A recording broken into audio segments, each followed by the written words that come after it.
Have you noticed what's happening to our world? It's growing smaller every day, faster and faster. You can sit in your home or your office with some sort of display with your computer or your television set and access information just about anywhere in the world, just about any time, all because of the rapid growth of Internet technology. Well, as you might imagine, the developers and marketers at Microsoft haven't exactly been asleep at the switch as all this development goes on. They've sort of been observing this, and they've included a lot of World Wide Web and Internet features right in Office 97 with Access 97.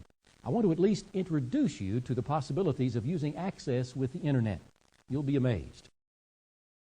Look first at the basic Access screen, and we still have our familiar contacts database displayed. And I'm going to pop up a new toolbar with this version. If you point to the toolbar that's on the screen, the standard or database toolbar, and press the right button, we get a pop-up display that gives us the choice of turning on the web toolbar.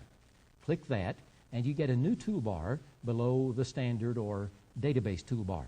Let's look at this piece by piece. On the far right is a pull-down list of recently visited sites. Now notice something interesting here. The first site is one I have visited recently. It's a World Wide Web address, www.microsoft.com. The next one is also a World Wide Web address.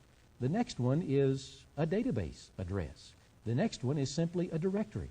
Notice how this toolbar is becoming part of your navigation tools to get you around the World Wide Web or your local disk or your local network.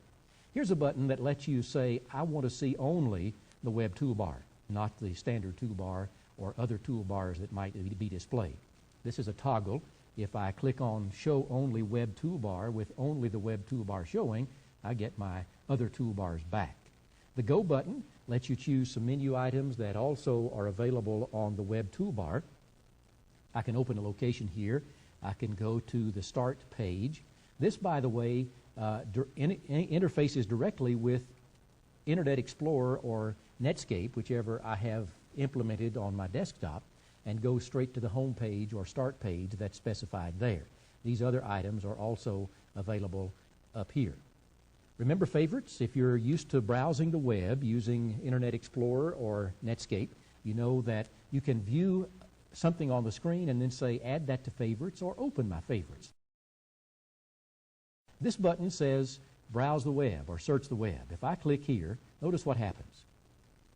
A routine within Access is going to launch my Internet Explorer and jump directly to a search screen that lets me look for information over the World Wide Web.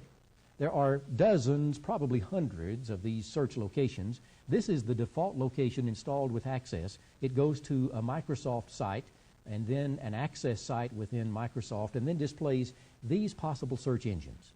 InfoSeek is a popular search engine. AltaVista by Digital Equipment, another popular thing. We can put any data we wish in here. Wonder what happens if we search for Access, for example, using the default. We just simply say search, and it goes out to the web and tries to find information. And of course, if you're familiar with the web, you know we can browse down and find those locations. If I close the Explorer, I'm going to click in the upper left-hand corner, double-click, and close the Explorer. Notice that Access has been reduced to the taskbar. I'll open it again, and we're back where we were with this toolbar displayed. This icon